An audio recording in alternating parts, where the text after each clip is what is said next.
바울이 전하는 하나님이라는 말씀을 가지고 이 시간 여러분들과 은혜를 나누고자 합니다. 우리는 지난 시간 아덴에 먼저 도착한 바울이 실라와 디모데를 기다리면서 도시를 둘러보다가 격분한 장면을 살펴보았습니다. 아덴은 지금의 그리스 아테네를 말하는데 지식의 본고장이죠. 그 의미는 최고의 학문의 도시였다는 겁니다. 그런데도 아덴에는 우상이 가득하였습니다. 우상이 얼마나 많았던지 알지 못하는 신이라는 단도 있었습니다. 우리 생각에는 지식이 본고장이고 최고의 학문의 도시라면 우상이라는 것이 전혀 존재하지 않고 사람들이 우상을 섬기지 않을 것 같은데 현실은 그렇지 않았습니다. 이것이 세상의 지식의 실체이고 한계예요. 아무리 세상 지식이 많다 할지라도 예수님을 모르면 한낱 우상을 의지하며 살 수밖에 없는 것이 인간입니다. 이것은 오늘날도 마찬가지입니다. 어떤 일을 시작하기 전에 고사를 지내죠. 왜 이러는 겁니까? 앞날에 대한 불안 때문입니다. 이것이 세상의 지식의 실체요 한계예요. 아덴이라는 도시에서 바울은 이런 모습을 보았기 때문에 격렬하게 분노한 것입니다. 그리고 하나님에 대해 모르는 자들에게 복음을 전하기 시작한 것이죠. 지난주에 바울이 전한 하나님은 어떤 하나님이셨습니까? 첫 번째는 천지를 창조하신 분이십니다. 이 의미는 천지 만물의 모든 소유권과 통치권을 하나님께서 가지고 계시다는 의미예요. 두 번째는 하나님은 무소부재하신 분이십니다. 이 의미는 성전이나 건물에 갇혀 있는 분이 아니라 어디에도 존재하신다는 것이죠. 하나님은 브릿지교회에서도 계시고 여러분 가정에도 계시고 여러분의 마음에도 계십니다. 하나님이 안 계시는 곳은 없습니다. 세 번째는 하나님은 스스로 계시는 분이십니다. 이 의미는 인간의 도움이 전혀 필요하지 않다라는 거예요. 오히려 하나님은 인간에게 생명과 호흡과 만물을 주시는 분이십니다. 오늘 본문에서도 바울은 계속해서 하나님이 어떤 분이신지를 전하고 있습니다. 우리 26절을 보겠습니다. 인류의 모든 족속을 한 혈통으로 만드사 온 땅에 살게 하시고 그들의 연대를 정하시며 거주의 경계를 한정하셨으니, 여기 한 혈통으로는 말은 헬라어 원문으로 보면 한 사람으로부터 라고 번역하는 것이 더 좋습니다. 이 의미는 하나님께서 창조하신 아담으로부터 모든 족속이 시작되었다는 것이죠. 모든 족속은 아담의 후예라는 말입니다. 인간은 처음부터 이렇게 다양하지 않았어요. 같은 언어와 문화를 가지고 있었습니다. 그러나 인간이 죄를 지음으로 말미암아 많은 언어와 문화가 생겼고 많은 다른 족속이 생긴 것이죠. 결정적으로 언어가 나뉘게 된 것은 창세기 11장에 나오는 바벨탑 사건 때문입니다. 창세기 11장은 이렇게 시작을 하고 있어요. 온 땅의 언어가 하나요, 말이 하나였더라. 이렇게 언어가 하나였지만 이들은 이것을 가지고 하나님께 예배하기보다는 자신들의 힘을 과시하려고 하였습니다. 그래서 신할 평지에 모여서 성읍과 탑을 건설하기 시작을 하죠. 그리고 서로 탑을 높이 쌓아 하늘에 닿게 하여 자신들의 이름을 내고자 하였습니다. 즉 스스로 하나님같이 높아지려고 한 것이죠. 이것을 보고 계셨던 하나님은 그들의 교만을 물리치시기 위해서 언어를 혼잡하게 만드십니다. 그 결과 그 시로부터 성읍과 탑을 쌓는 일은 그치게 되고 흩어지게 됩니다. 그로 인해 다른 언어와 문화, 다른 족속으로 나뉘게 된 것이죠. 사실이 그런데도 아덴 사람들은 이렇게 생각하지 않았어요. 그들은 다른 족속들과 달리 아티카 본토의 흙에서 생겨나서 근본적으로 다르다고 생각한 것입니다.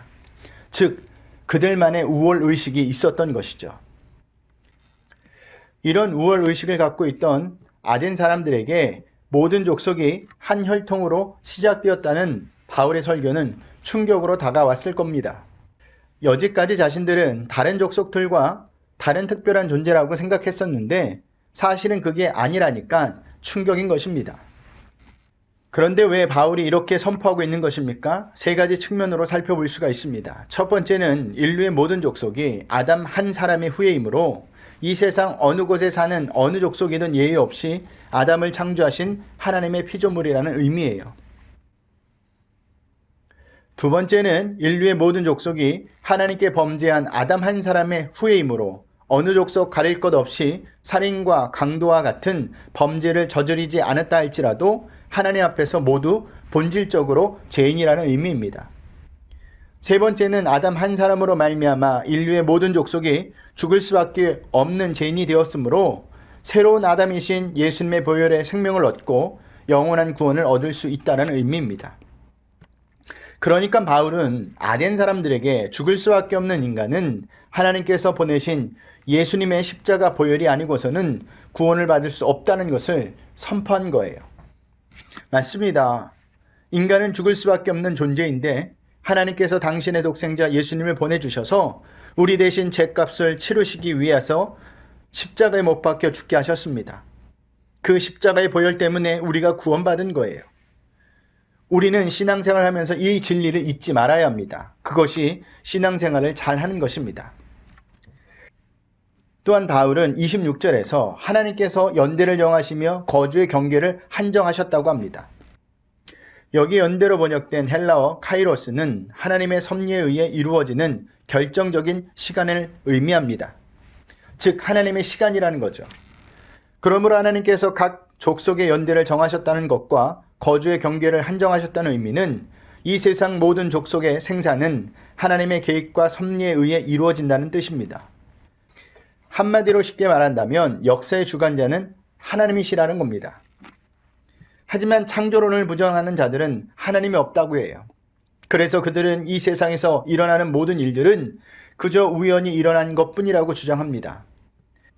그들의 주장에 따르면 세상 역사는 연속적으로 일어나는 우연한 사건들이에요.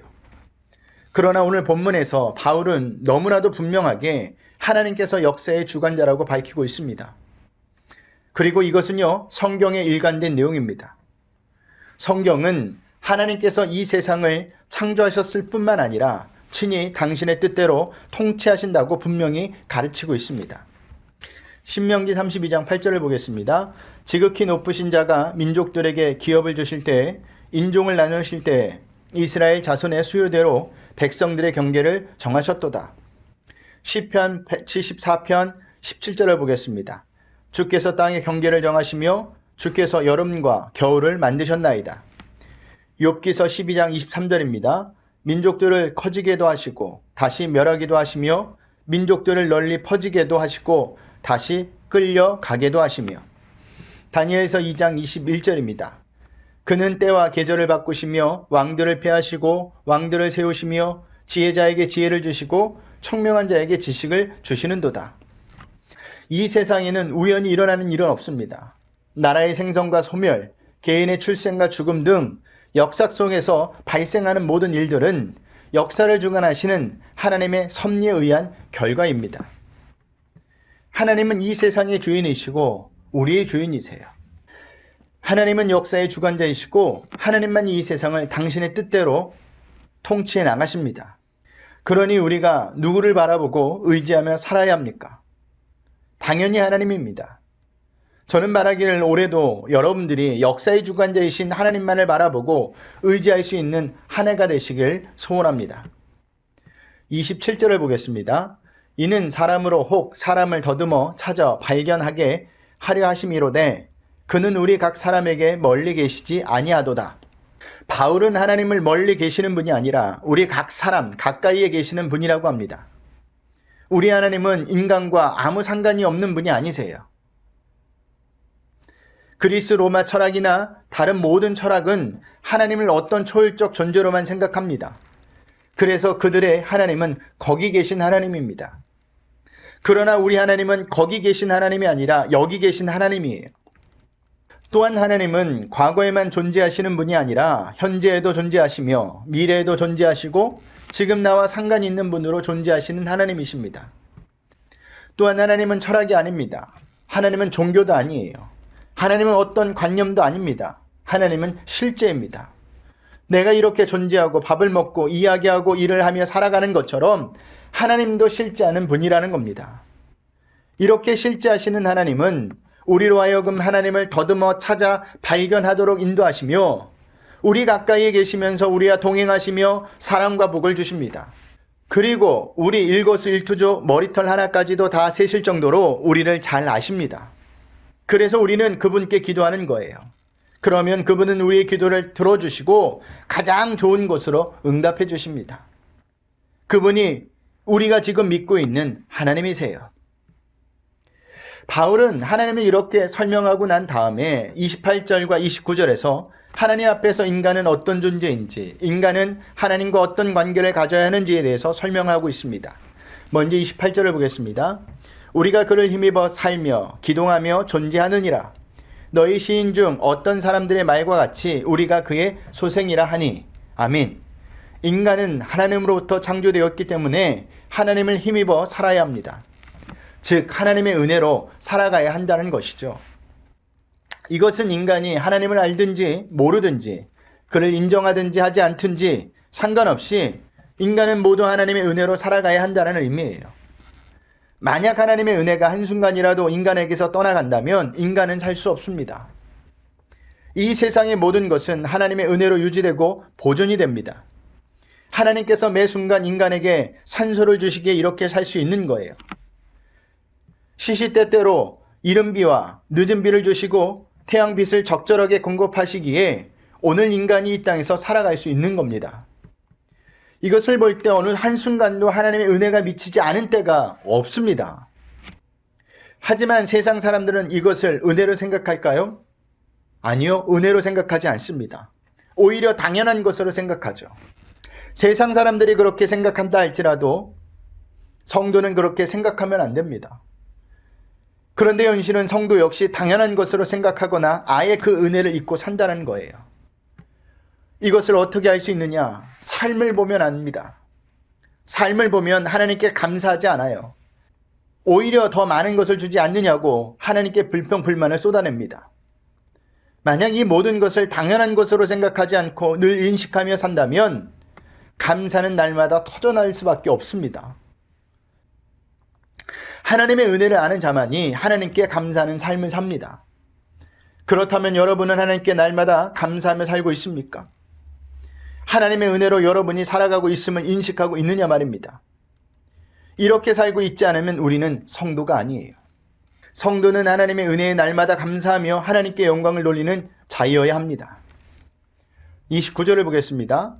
이와 같이 하나님의 소생이 되었은즉 하나님을 금이나 은이나 돌에다 사람의 기술과 고언으로 새긴 것들과 같이 여길 것이 아니니라. 이것은 사람이 새겨서 만든 것은 참 신이 아니라는 말과 하나님을 새겨서 만들려고 해서도 안 된다는 말이기도 합니다. 바울 당시 아덴에는 신화 속의 신들의 조각품이나 형상이 가득하였습니다. 그런데 그 신들의 조각품이나 형상의 모습을 보면 거의 인간과 다름이 없어요. 왜냐하면 인간이 고안해낸 신들이기 때문입니다. 그러니 사람들이 고안해낸 신들을 그리거나 조각품으로 만들어 섬기는 것이 얼마나 어리석은 일입니까? 그런데도 아덴 사람들은 그렇게 살았어요. 그래서 바울이 하나님은 그런 것들과 다른 분이라고 말하고 있는 겁니다. 그리고 바울이 어떻게 하라고 합니까? 30절을 보겠습니다. 알지 못하던 시대에는 하나님이 간과하셨거니와 이제는 어디든지 사람에게 다 명하사 회개하라 하셨으니. 먼저 회개하라고 합니다. 이것은 잘못된 신관을 바꾸라는 거예요. 바울의 설교를 못 들었으면 상관없지만 그들은 이제 바울의 설교를 들은 이상 그 설교에 반응을 해야 했습니다. 왜냐하면 그들이 회개하라는 하나님의 메시지를 들은 이상 핑계할 수 없기 때문입니다. 그러므로 회개하지 않는다면 복음을 들은 것이 오히려 그들에게 화가 되는 거예요. 몰랐다면 핑계라도 될 수 있겠지만 이제 바울이 분명하게 복음을 제시했기 때문에 그들은 그것을 받아들이고 회개하지 않으면 심판을 면할 수 없게 되었습니다. 이것은 사도행전 2장에서도 나왔던 이야기입니다. 오순절 마가의 다락방에 성령이 임했습니다. 사람들은 성령의 충만함을 받고 성령의 말하게 하심을 따라 다른 방언으로 말하기 시작을 하죠. 거리에서 그들이 각기 자기 방언으로 말하는 것을 들은 사람들은 그것을 기이하게 여기며 그들이 술에 취했다고 말했습니다. 그때 베드로가 일어나 말하죠. 우리는 술 취한 것이 아닙니다. 지금은 아침 9시인데 아침부터 술에 취한 사람이 어디 있겠습니까? 지금 우리에게 일어난 현상은 구약 성경 요에스에 예언된 것입니다. 그것이 지금 이루어지고 있는 것입니다. 그러면서 성령의 역사를 설명합니다. 그리고 하나님과 예수님에 대해서도 이야기를 하죠. 하나님이 메시아를 보내셨는데 그분이 예수님이십니다. 그런데 그 예수님을 여러분이 십자가에 못 박혀 죽였습니다. 그러나 예수님은 죽지 않고 다시 살아나셨습니다. 이 말을 듣고 사람들이 어떻게 반응했습니까? 마음이 찔려 베드로와 다른 사도들에게 물었습니다. 우리가 어떻게 하면 좋겠습니까? 그때 베드로는 이렇게 대답합니다. 너희가 회개하여 각각 예수 그리스도의 이름으로 세례를 받고 제사함을 받으라. 회개하지 않으면 심판을 면할 수 없게 된다는 말입니다. 31절을 보겠습니다. 이는 정하신 사람으로 하여금 천하를 공의로 심판할 날을 작정하시고 이에 그를 죽은 자 가운데서 다시 살리신 것으로 모든 사람에게 믿을 만한 증거를 주셨음이라 하니라. 그 다음은 이 세상은 영원하지 않다라는 겁니다. 즉 이 세상은 끝이 있다라는 거예요. 심판이 있다라는 겁니다. 그리고 그 심판은 하나님의 공의로 하시는 심판이라고 하고 있습니다. 인간의 어리석음 가운데 하나가 무엇인지 아십니까? 영원히 안 죽을 것처럼 산다라는 거예요. 천년 만년 살 것처럼 서로 아웅다웅하며 삽니다. 이처럼 자신을 오래 살 것처럼 착각하기 때문에 자기 것을 놓지 않으려고 하는 거예요. 그러나 자신이 죽는다는 사실을 인식하면 그렇게 살지 않아요. 인간은 언젠가는 반드시 죽게 되어 있습니다. 죽음에는 차별이 없어요. 모두 다 죽어요. 잘 살아봐야 100년입니다. 이것이 인간의 실존입니다. 이것을 거역할 수 있는 사람은 단 한 사람도 없어요. 그렇지만 대부분의 사람들이 자기는 죽지 않는 것처럼 살아가요. 그래서 욕심이 생기는 겁니다. 그러나 우리는 반드시 죽는다는 사실을, 그러나 성도는 반드시 죽는다는 사실을 기억해야 합니다. 그리고 우리가 죽는 그날이 우리의 종말임을 기억해야 돼요. 젊다고 살 일이 더 많은 것이 아닙니다. 그것은 아무도 모를 일입니다. 분명히 기억하십시오. 인간은 모두 죽습니다. 그런데 죽는 것이 모두 끝나는 것이 아니에요. 죽음 뒤에는 반드시 심판이 있습니다. 우리가 살아온 것에 대한 계산이 남아 있다라는 겁니다. 우리가 저지른 죄가 낱낱이 다 드러날 때가 있다라는 겁니다. 이 땅에서 예수님의 이름으로 죄를 용서받지 않으면 우리의 죄 값을 그날에 반드시 계산하게 될 것이에요. 그래서 자살도 해서는 안 됩니다. 자살하면 끝나는 줄 아십니까? 절대 그렇지 않아요. 죽은 후 자살에 대한 엄중한 심판이 있습니다. 내 생명은 내 것이 아닌데 왜 마음대로 죽었느냐고 하나님이 물으실 거예요. 마지막은 부활이 있다라는 겁니다. 예수님이 우리를 위하여 십자가에 못 박혀 죽으신 것으로 끝났다면 우리 죄는 용서받지 못합니다. 그러나 예수님은 우리 죄를 대신하여 십자가에 못 박혀 죽으셨다가 사흘 만에 부활하심으로써 심판을 이기셨습니다. 그 때문에 우리도 모든 죄를 사함받고 심판을 이기고 하나님의 자녀가 되고 천국 백성이 되는 것입니다. 바울은 이 부활에 대해서는 많은 증거가 있다고 말하고 있죠. 첫 번째는 우리의 구원이 확실하다는 거예요. 예수님이 죽으셨다가 다시 살아나는 것이 사실이라면 우리의 구원은 보장받은 것입니다. 두 번째는 예수님은 하나님임에 틀림이 없다라는 거예요. 부활은 예수님이 사람으로 몸으로 오셨지만 하나님이시라는 증거가 됩니다. 이러한 바울의 설교를 듣고 나타난 사람들의 반응은 두 가지였습니다. 하나는 하나님 말씀에 더욱 관심을 가지게 된 것이고 다른 하나는 오히려 바울을 조롱하고 그 말을 받아들이지 않았던 것이죠. 바울의 설교를 듣고 있던 사람들 중에 몇 사람이 예수님을 믿게 되었습니다. 아레오바고 간원 디오누시오와 다말이라고 하는 한 여자와 또 다른 몇몇 사람들입니다. 그리 많은 사람들은 아니지만 그들에게 은혜가 임한 것이에요. 그들의 마음이 열린 것입니다. 지금 여러분에게도 이런 복이 임하시기를 바랍니다. 그러니 하나님을 인정하세요. 그리고 그분이 예수님이라는 사실도 기억하시길 바랍니다. 그분이 우리의 죄를 위하여 십자가에 못 박혀 죽으심으로 말미암아 우리가 죄사함을 받은 것입니다. 예수님의 보혈의 피로 말미암아 우리의 죄가 깨끗하게 씻겨졌습니다. 그러니 2021년에도 이 진리를 붙들고 주님만을 바라보며 힘차게 살아낼 수 있는 삶이 되시길 주님의 이름으로 부탁드리겠습니다.